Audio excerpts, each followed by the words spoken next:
Once you understand this, you'll never unsee this for the rest of your life. Pay close attention in your day-to-day. Just notice people walking around, maybe even on yourself. Notice how people naturally tend to have a lower right shoulder than their left. Studies have shown that the natural human spine curve has some degree of rightward rotation and rightward side bend.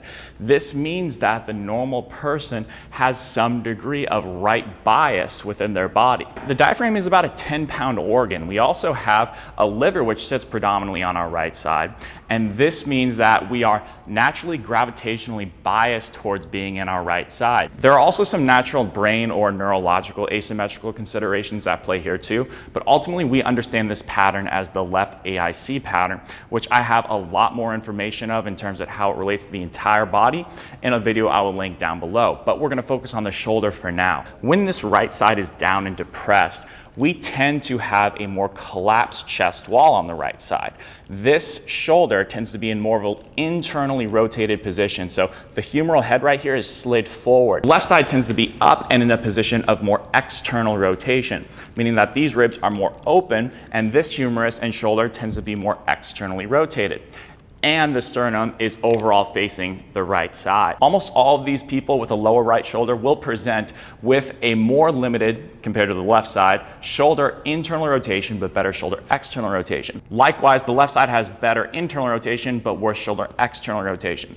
Imagine if you were to turn yourself towards the right side, you would do this. So that's what we're seeing right there represented within the rib cage and our measurements. The left side will also have worse shoulder abduction compared to the right side. And that's because if I'm turned right, I can abduct my arm better, but I can't go as much on the left side there. So you can use these measurements to determine if you are making progress improving your posture and your movement at your shoulder. So in order to fix this, what we want to do is improve the ability for us to expand our right chest wall and bring the scapula on the right side from more of an internally rotated and winged out position like this to more of an externally rotated and retracted position. We can't forget about the left side either, because in order to fix one side, we have to fix both, or else we're constantly going to be asymmetrical. We need to take the left side from more of this externally rotated and retracted position to more of a relatively internally rotated, upwardly rotated position. And we can get that by expanding the back left rib cage, because we tend to be tight on the back left and on the front right. So by getting the expansion on the back left and the front right, we can even ourselves out better. In terms of the right side, we tend to have tighter muscles on the front right side of the body, like our pec minor, but we also have really tight lats on the right side relative to the left a lot of the times, because the lat holds the humerus into an internally rotated position. On the left side, we tend to have muscles that are more compressed on the back side of our rib cage, but also our low back extensors on the left tend to be more tight because they're compressing our back side more. But we can get those muscles to let go if we get the requisite proper amount of expansion of the front right rib cage and the back left. Here's one really great way you can get expansion of the right chest wall. What we're going to do here is get in a door frame, or we can use a squat rack, whatever works, so that way we can hook our fingers completely around something nice and comfortably. So usually one of those two things is going to be best here. We're going to start in a parallel stance, hip width apart with the toes straight ahead, and we need to make sure that we get a thumbs down grip perfectly shoulder level. So not too high, not too low, straight out from our shoulder, nice and relaxed straight arm. What we're going to do now is take a slight step back with the right leg, just so the toes are in line with the heel on the front foot, and we're going to stay heavy on the left foot. Now, we're going to round our back, flex our back. The lat extends our back, so we want to create length by rounding the entire back, even the low back. Do a little posterior pelvic tilt. Okay, now this is the most important thing, and this is where most people are going to screw it up. Keeping that rounded back, just subtly turn into it, just a little bit, and drop this left shoulder. Right there is all you need, all you need. And then you're gonna feel a nice, but not overly intense stretch on that lat. And now you're gonna exhale through your mouth. Nice, long, sighing exhale, not but for 5 to 10 seconds. And you're gonna feel those left side abs engage, or the opposite side of the side you're stretching, because this side is more closed off now.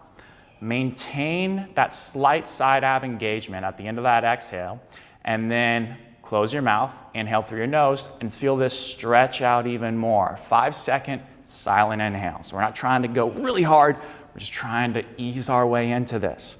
So again, very moderate lat stretch, little bit of a turn, keeping the back rounded the whole time. Exhale nice and long for 5 to 10 seconds until you feel your side abs on the opposite side. Hold that, inhale through your nose silently. I should not hear you inhale, but I should hear you exhale. The most common mistake on this by far, as I touched on, is people are gonna crank into this and turn way too hard. This is not an aggressive stretch. We want it to be nice and subtle. We want this to be a relaxed position we can get into. So make sure your grip is relaxed. You're just very subtly turning into it, keeping your back rounded. It's much less than you probably think you need to. If you feel a giant stretch, that's great, but chances are you're actually not in the position you want in your low back and upper back. You want to be about a 5 out of 10 stretch, nice and subtle. And here's a really great way you can get proper expansion of the back left rib cage. This exercise is the all four posterior mediastinal expansion from Postural Restoration Institute. So to set up for this, what we're gonna do is get in a quadruped position, meaning we have our knees underneath our hips and our hands directly underneath our shoulders.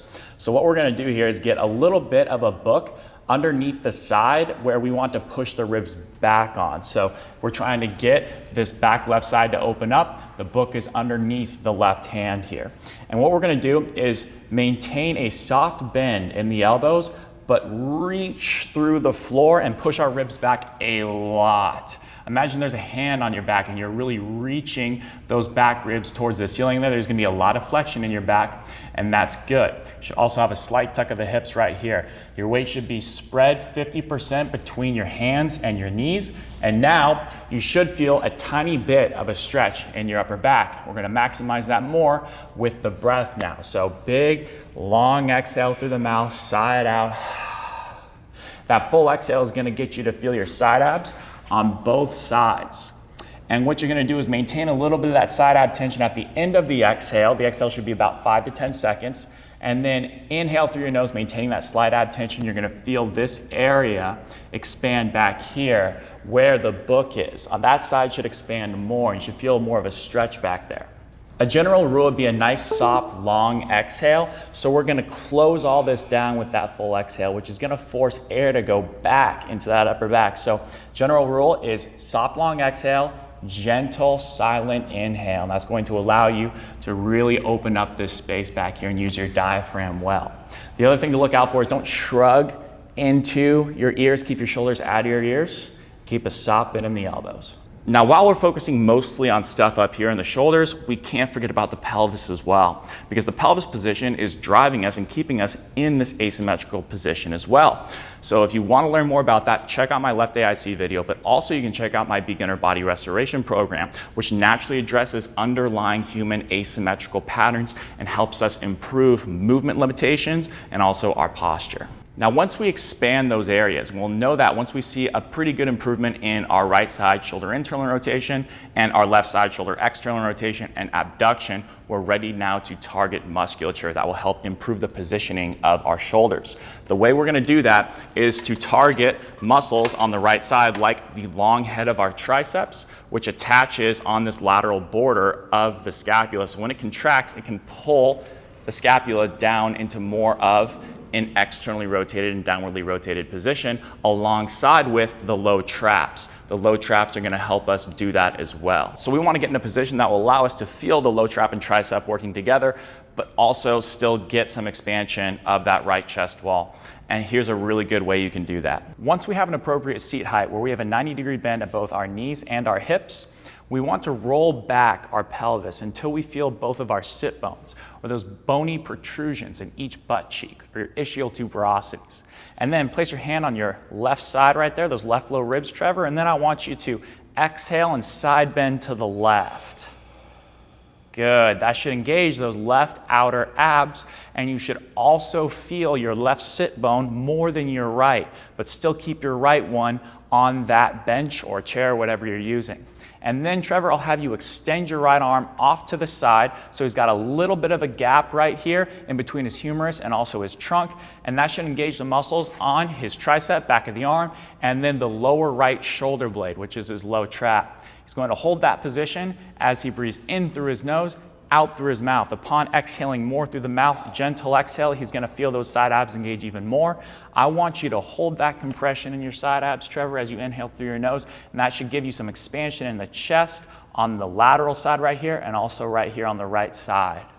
The most common mistake we see on this activity is overly side bending to the left to the point where the right side comes up, and then they lose their left sit bone as well. So make sure it is a side bend for sure, but it's not so much to where you are going to lose your left sit bone or your right one, but you should still be more on your left. The other thing is that people will just end up extending through their back as they press that band away from them. So make sure that your ribs are staying down, and if you're feeling your sit bones, you're probably in a really good position. If you haven't noticed yet, a big theme is for us to feel our left abdominals. Those are the primary muscles we want to get on the left side to help us get those ribs down on the left side to expand our right chest wall. If you do these exercises properly and they're the right ones for you, you should be able to go through them and notice that your shoulders are a little bit more even, and that would be the goal.